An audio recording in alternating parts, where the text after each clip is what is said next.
খবর পড়ছি ওয়েন্দিলা মুখার্জি। এরকম প্রতিদিনের টাটকা ও বাছাই করা তাজা খবর পেতে চ্যানেলটি সাবস্ক্রাইব করে বেল আইকনটি অবশ্যই ক্লিক করুন। শুরুতেই হেডলাইন। আজ উত্তরবঙ্গের সব জেলায় বৃষ্টির পূর্বাভাস দিয়েছে আবহাওয়া দপ্তর। বিক্ষিপ্তভাবে হালকা থেকে মাঝারি বৃষ্টি। উত্তরবঙ্গ বিশ্ববিদ্যালয় গবেষক পড়ুয়া ছাত্রীর ঝুলন্ত দেহ উদ্ধার, তদন্তে পুলিশ।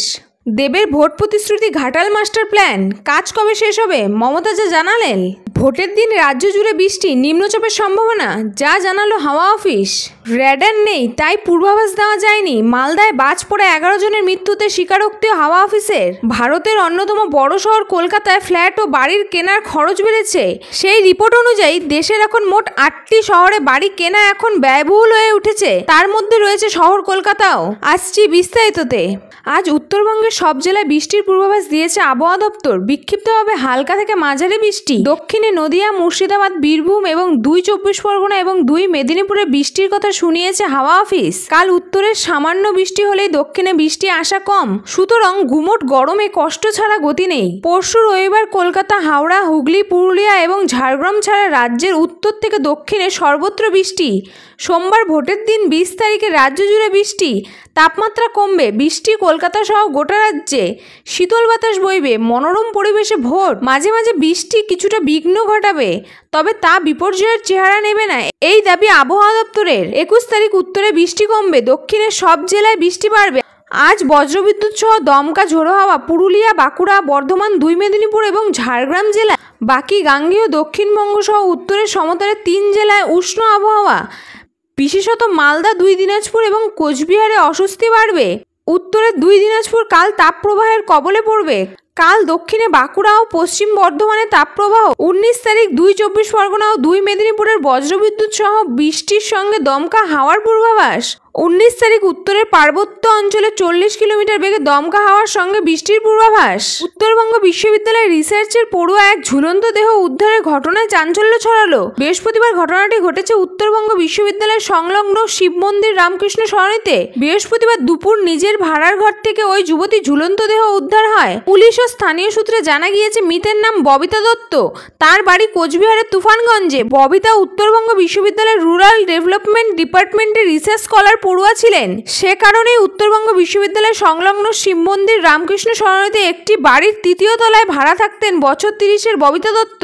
তবে কি কারণে এমন ঘটনা তা পরিষ্কার করে অনুমান করতে পারছেন না কেউ। তার বন্ধুরা জানিয়েছেন তিনি বিভিন্ন চাকরির পরীক্ষা দিচ্ছিলেন, চাকরি নিয়ে উদ্যোগ ছিল, কিন্তু তার বয়স পেরিয়ে যায়নি বা এমন কোনো বড় সমস্যায় চাকরি সংক্রান্ত হয়নি। তবে অন্য কোনো কারণ রয়েছে কিনা তারা তা জানেন না। জানা গিয়েছে বৃহস্পতিবার দুপুর হয়ে গেলেও যুবতীর ঘর বন্ধ থাকতে দেখেন বাড়ির মালিক। এরপর অনেক ডাকাডাকি করেন তিনি। তার সন্দেহ হওয়ার পর একটু পরেই দরজা ভেঙে ভেতরে ঢোকেন তিনি। খবর পেয়ে ঘটনাস্থলে পুলিশ পৌঁছে মৃতদেহ উদ্ধার করে ময়নাতদন্তের জন্য উত্তরবঙ্গ মেডিকেল কলেজ ও হাসপাতালে পাঠায়। কেন যুবতী এমন পথ বেছে নিলেন উত্তর জানা নেই কারোর, তবে ঘটনার তদন্ত শুরু করেছে পুলিশ। খবর পেয়ে ওই বাড়িতে পৌঁছান উত্তরবঙ্গ বিশ্ববিদ্যালয়ের অধ্যাপক ও তার সহপাঠীরা। ঘটনায় শোকস্তম্ভ বিশ্ববিদ্যালয়ের পড়ুয়া থেকে সকলে, পাশাপাশি যুবতীর বাড়িতেও খবর দেওয়া হয়েছে। ঘাটাল মাস্টার প্ল্যান ঘিরে দীর্ঘ সময় ধরে আবর্তিত হয়েছে রাজনীতি। ঘাটালের সাংসদ হওয়ার পর এই প্রকল্প বাস্তবায়িত করতে সংসদ সরবরাহ হয়েছিলেন দেব, কিন্তু এখনও ঘাটাল মাস্টার প্ল্যান অধরাই থেকে গিয়েছে। কিছুদিন আগে ঘাটালের বিদায়ী সাংসদ তথা তৃণমূল প্রার্থী দেব জানিয়েছেন দিদির হাত ধরেই স্বপ্ন পূরণ হবে। এবার ভোটের প্রচারের শেষ লগ্নে দেবের সামনেই ঘাটাল মাস্টার প্ল্যান কবে করা হবে সেই সময় জানিয়ে দিলেন মুখ্যমন্ত্রী। শুক্রবার দাসপুরের সভায় মমতা বলেন, আমি দেবকে বলেছি 2-3 বছর লাগবে, 1000 কোটি টাকার প্রজেক্ট সঙ্গে সঙ্গে হবে না।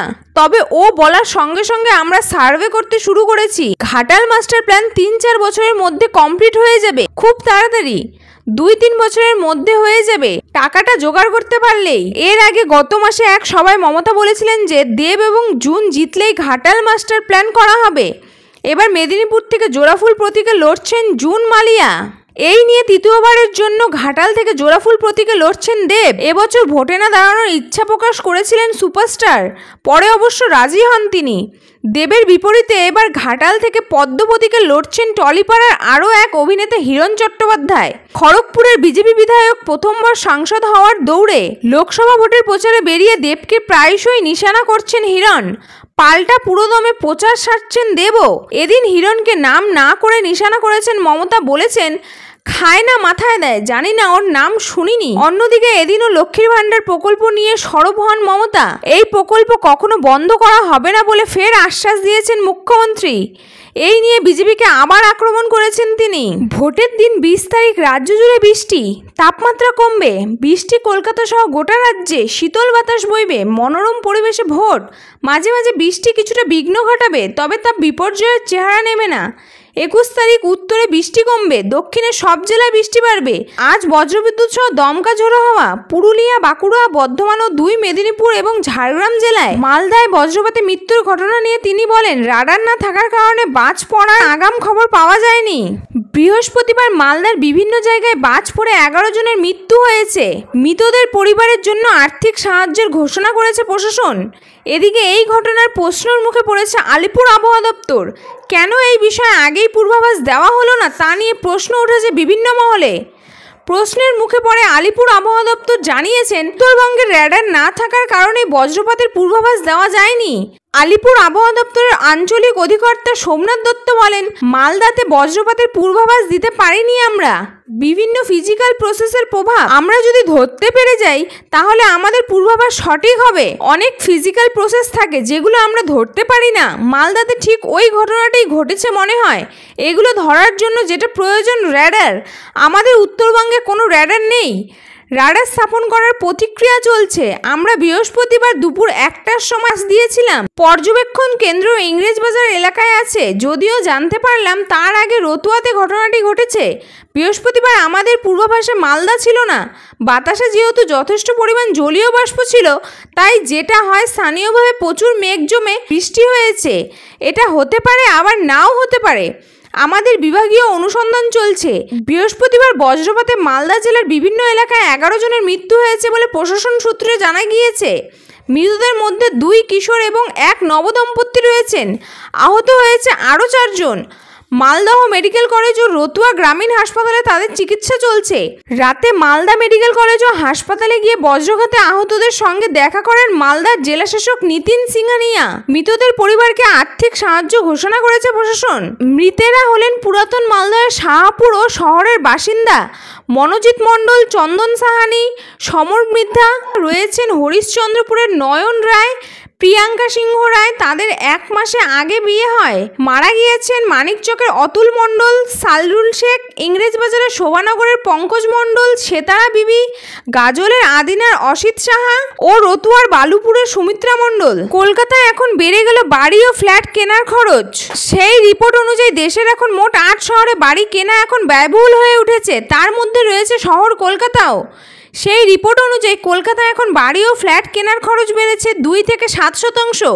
অর্থাৎ গতবার কলকাতায় যে বাড়ির দাম ছিল 40 লাখ টাকা, সেই বাড়ি এখন কিনতে হবে আরও 2 থেকে 7% টাকা বেশি দিয়ে। 2024 সালের প্রথম ত্রৈমাসিকের তথ্য অনুসারে দিল্লি, এনসিআর, বেঙ্গালুরু, আহমেদাবাদ, পুনে, চেন্নাই, কলকাতা, মুম্বাই মেট্রোপলিটন অঞ্চল, হায়দ্রাবাদ এবং পুনেতে বাড়ির দাম বেড়েছে। বাড়ি বা ফ্ল্যাটের দাম সবথেকে বেশি বেড়েছে চেন্নাইয়ে 19%। সেখানে সর্বনিম্ন বৃদ্ধি পেয়েছে 4%। এছাড়াও দিল্লি, এনপিআর, আহমেদাবাদ এবং পুনেতেও ডবল ডিজিট বৃদ্ধি পেয়েছে, অর্থাৎ 10%-এরও বেশি। অন্য শহরে দাম বেড়েছে 2 থেকে 7%। কলকাতা রয়েছে এই তালিকায়। সংবাদ শেষ হলো। এই ধরনের তাজা সংবাদের সাথে আপডেট থাকতে চ্যানেলটিকে সাবস্ক্রাইব করে বেল আইকনটি অবশ্যই ক্লিক করুন।